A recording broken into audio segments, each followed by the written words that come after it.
When you're waiting at the airport and pull out your phone, you might occasionally spot those letters 5G UW in your signal bar, and the speed feels incredible. But walk deeper into the terminal, and that little icon vanishes.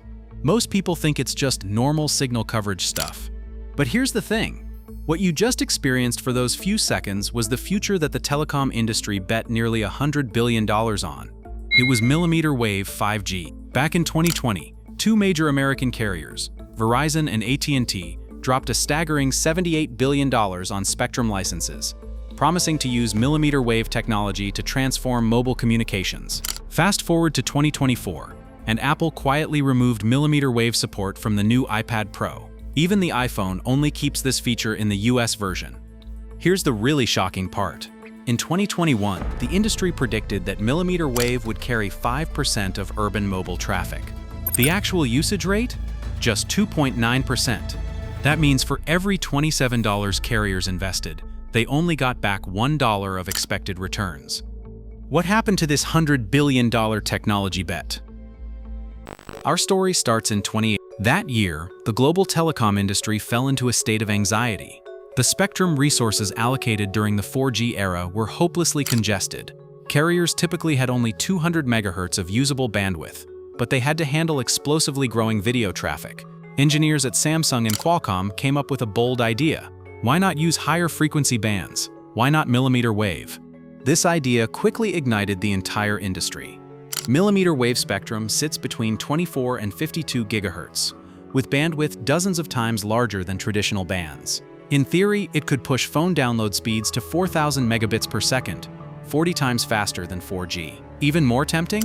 This spectrum was almost completely empty at the time. It was like discovering an entire undeveloped golden district right in the middle of a crowded downtown. Verizon moved first. In 2018, America's largest carrier launched commercial millimeter wave 5G deployment, targeting high-traffic venues like sports stadiums and airports to deliver unprecedented speed. AT&T followed close behind. Executives at both companies repeatedly emphasized during earnings calls that millimeter wave would shift 50% of urban traffic away from congested 4G networks. This was a generational leap opportunity.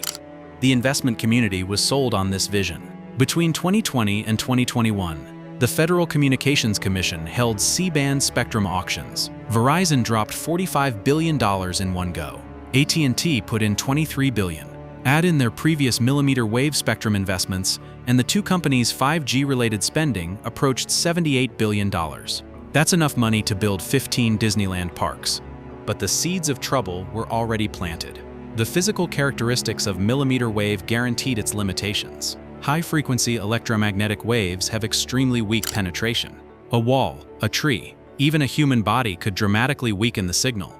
To cover the same 2-kilometer range as a traditional 4G tower, millimeter wave needed dense deployment with a small cell every 50 to 100 meters. This meant carriers not only had to spend massive amounts buying spectrum, they also had to find thousands upon thousands of site locations throughout cities, each requiring 24-hour power and network backhaul. The executives at the time chose to ignore these technical details. They believed large-scale deployment could solve everything. Behind this decision was an even deeper consideration. Whoever built out the 5G network first would dominate the market for the next decade. In this zero-sum game, nobody wanted to fall behind. Fall 2020, Apple released the iPhone 12, with the US version specially equipped with millimeter wave support. This was seen as a milestone moment for millimeter wave 5G going mainstream. Verizon ran massive advertising campaigns during the launch, proclaiming 5G has arrived, but soon enough actual user experiences started bubbling up on social media.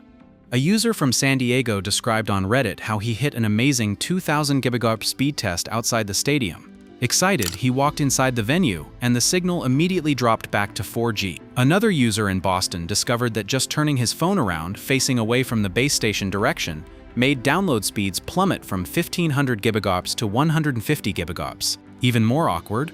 In winter, putting the phone in your pocket meant your hand blocking the signal was enough to make millimeter wave disappear completely. Second quarter, independent testing firm OpenSignal released a report with shocking numbers. In American urban areas, users were actually connected to millimeter wave 5G just 2.9% of the time. That meant even if you spent money on a millimeter wave-capable phone, 97% of the time you couldn't use that feature. By comparison, carriers had promised a 5% target. The gap doesn't look huge, but from a return on investment perspective, this represented nearly half the expected revenue evaporating. Verizon tried to spin it, claiming what matters isn't coverage, it's how much traffic gets offloaded. Wall Street wasn't buying it. Analysts did the math. At the deployment costs back then, for every square kilometer of urban area Verizon covered, they needed to invest about $5 million building out dense, small cell networks. And actual usage data showed these investments were being utilized at less than 60% of projections. The more devastating blow came from a competitor. After T-Mobile acquired Sprint in 2020, they gained massive amounts of mid-band spectrum.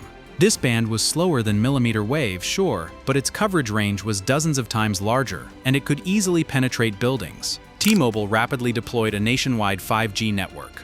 Second quarter 2021, their 5G availability rate hit 67.9%, while Verizon managed a pathetic 7.7%. Users voted with their feet. Second quarter 2024, T-Mobile added 777,000 postpaid phone customers. AT&T only got 419,000. Verizon, just 148,000 new customers. The market share balance started tilting, and all of it traced back to that seemingly safe technology choice 5 years earlier. Those executives who invested tens of billions buying millimeter wave spectrum now faced increasingly harsh questioning from their boards. The turning point came in May 2020. Apple released the new iPad Pro. An editor at the tech site IT Home noticed a detail while comparing spec sheets. The cellular version no longer supported millimeter wave bands. This change didn't appear in any of the launch event promotions. Apple offered zero explanation. That detail sent a powerful signal. As the world's largest consumer electronics company, every one of Apple's hardware decisions goes through rigorous cost-benefit analysis. Millimeter wave modules add about $15 to $20 to device costs, plus they require dedicated antenna windows cut into the body. If this feature's usage rate stays below 5% long-term, then paying extra costs for the remaining 95% of scenarios makes zero sense. The use cases are even more telling. iPad Pro is mainly used indoors, and indoor environments are exactly where millimeter wave is most powerless. Brick walls, tinted glass, metal frames, they all cause signal attenuation of over 80%. Apple's data teams obviously saw the user patterns. Even in millimeter wave covered areas, the actual connection time for iPad users was probably under 1. The iPhone situation tells the story even better. From iPhone 12 through iPhone 16, versions for the rest of the world never added millimeter wave support. Only the US market models kept this feature. This isn't a technical challenge, it's a business choice. Apple knows perfectly well that in Europe, Asia, and Latin America, carriers have absolutely no plans for large-scale millimeter wave deployment. Adding this feature would be pure cost waste. Carriers were quietly adjusting direction too. In 2021, both Verizon and AT&T participated in C-band spectrum auctions, the mid-band spectrum between 4G and millimeter wave. Verizon put in another $45 billion, but this time they got smarter. C-band coverage capability is over 10 times better than millimeter wave. Sure, the speed is slightly slower, but at least it works in more scenarios. By 2025, earnings calls from carriers rarely mentioned millimeter wave deployment plans anymore. Verizon and AT&T both focused on standalone 5G and mid-band expansion. When millimeter wave occasionally came up, the language shifted to providing enhanced services in specific scenarios, like sports stadiums and airports. These venues really are ideal environments for millimeter wave. Dense crowds but open spaces, users with high-speed demands willing to pay for it. Fixed wireless access became one of millimeter wave's few bright spots. In rural American areas, carriers use millimeter wave base stations to provide broadband service to homes at fixed locations. In this scenario, coverage range disadvantages no longer matter. Data shows user satisfaction for this segment exceeds 80%. But here's the irony. This is completely different from the original vision of letting phones enjoy 5G anytime, anywhere. This strategic retreat held no press conferences. No executives came forward to explain. Like a grand party quietly wrapping up, leaving behind only the sunk costs formed by massive investments. Just as American carriers began downplaying millimeter wave plans, early 2025, China's Ministry of Industry and Information Technology approved basic telecom companies to use the 26 GHz band for technical verification during the Asian Winter Games. This news sparked attention in telecom circles. Was China going to walk a different path with millimeter wave? The answer lies in China Unicom's 5G millimeter wave technology white paper 3.0. This document revealed a clear three-phase plan: 2023 scenario-based deployment trials, 2024 key capability verification, 2025 innovative application deployment. The keywords are scenario-based and innovative applications. In other words, from the very beginning, there was no plan to go for universal coverage like America tried. Chinese carriers learned from their American counterparts' lessons, positioning millimeter wave as supplement, not replacement.